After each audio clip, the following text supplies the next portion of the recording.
Hey everyone, Deepesh here. Welcome to a deep dive into the fascinating world of computer technology. Today, we're diving into the heart of your computer, the CPU, or Central Processing Unit.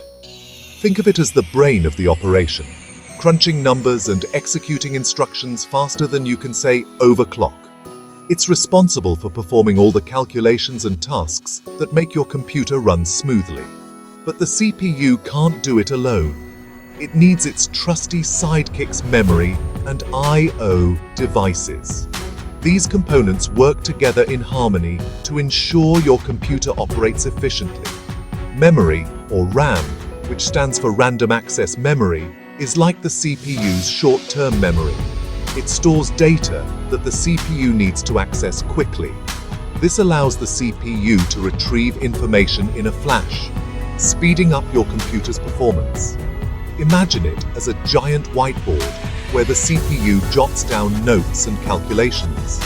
The more RAM you have, the bigger the whiteboard, and the more information the CPU can keep handy.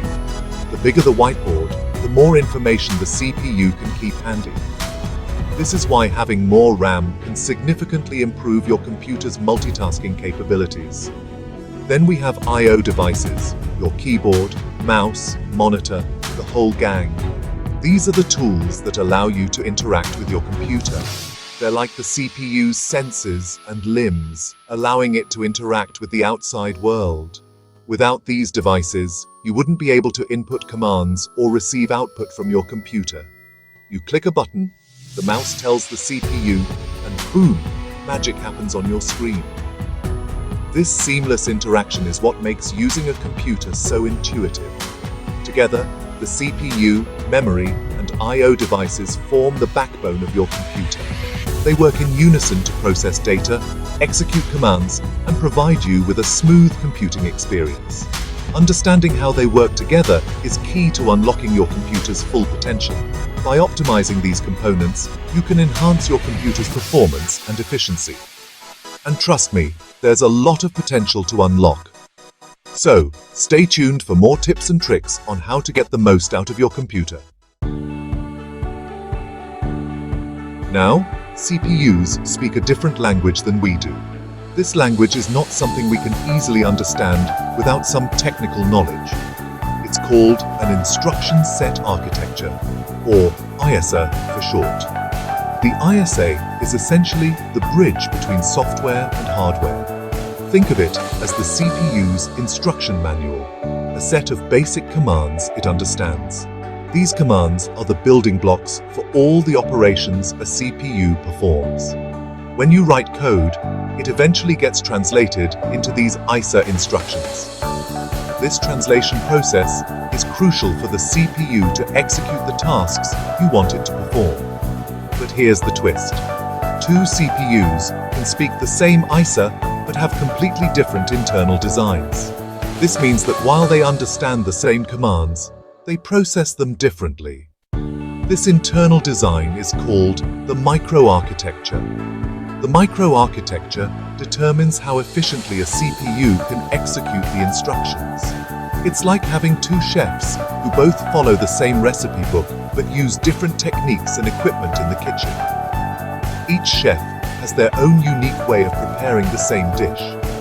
One chef might chop vegetables by hand, while the other uses a fancy food processor. The end result is the same, but the process and time taken can vary significantly. Both get the job done, but one might be faster or more efficient.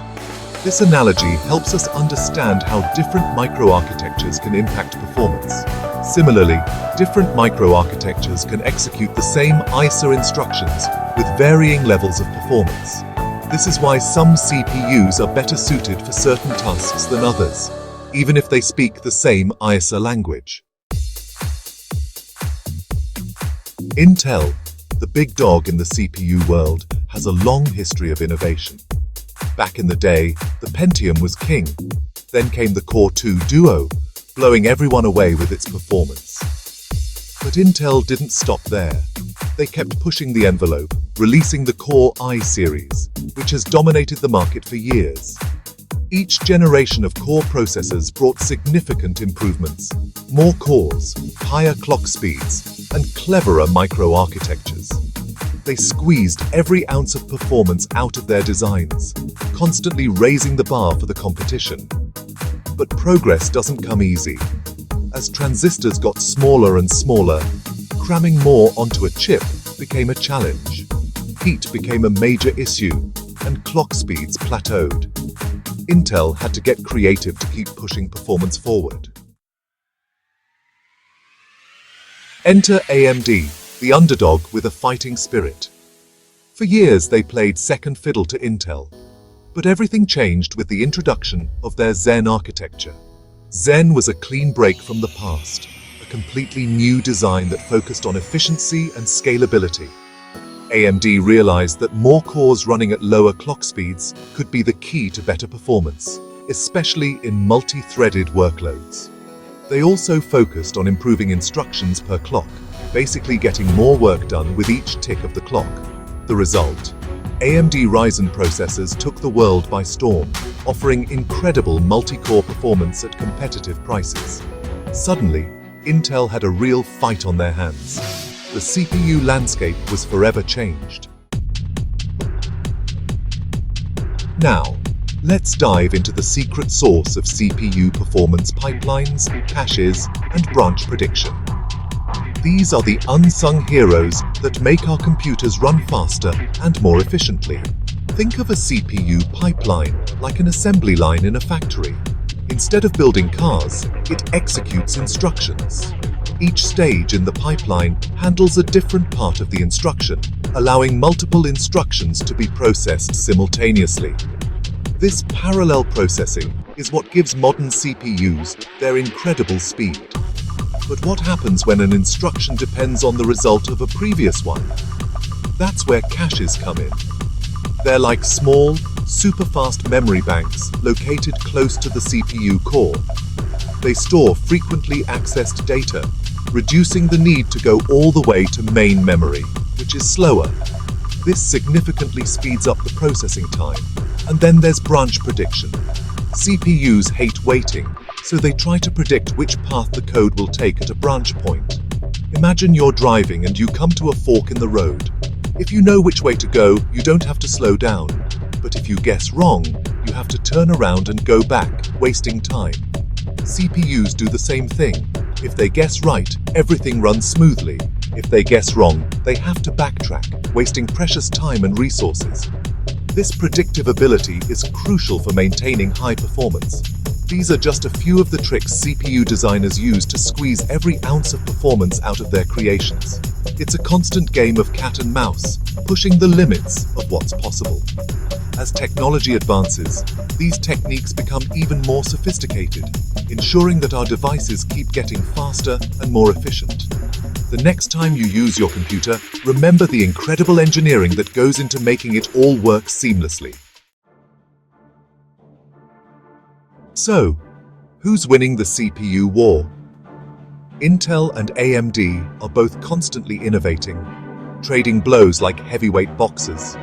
Intel still holds the crown for single-core performance, crucial for gaming and other lightly threaded applications. However, AMD has pulled ahead in multi-core performance with their Ryzen processors, packing more cores onto a single chip. They've also made strides in power efficiency, making them a compelling choice for laptops and servers. Ultimately, the best CPU depends on your specific needs and budget. Do you need raw single-core power for gaming? Or are you running heavily multi-threaded workloads that benefit from more cores? It's important to remember that ISA and microarchitecture are two sides of the same coin.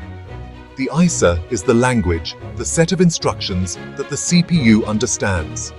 The microarchitecture is the implementation, the actual physical design of the CPU that executes those instructions. Think of it like this. The ISA is the blueprint for a house, and the microarchitecture is the house itself. You can have multiple houses built from the same blueprint, each with its own unique features and design choices. Understanding this relationship is key to understanding how CPUs work. It also highlights the incredible complexity and ingenuity that goes into designing these silicon marvels. And that, my friends, is a crash course on CPU fundamentals. We've covered a lot of ground, from the basic components of a computer to the intricacies of CPU design. But this is just the tip of the iceberg. In future videos, we'll explore the world of operating systems, the software that acts as the intermediary between you and the hardware. We'll also dive into the exciting world of hardware optimization, learning how to tweak and tune your system for maximum performance. So make sure you're subscribed and hit that notification bell so you don't miss out. Until next time, keep those CPUs cranking.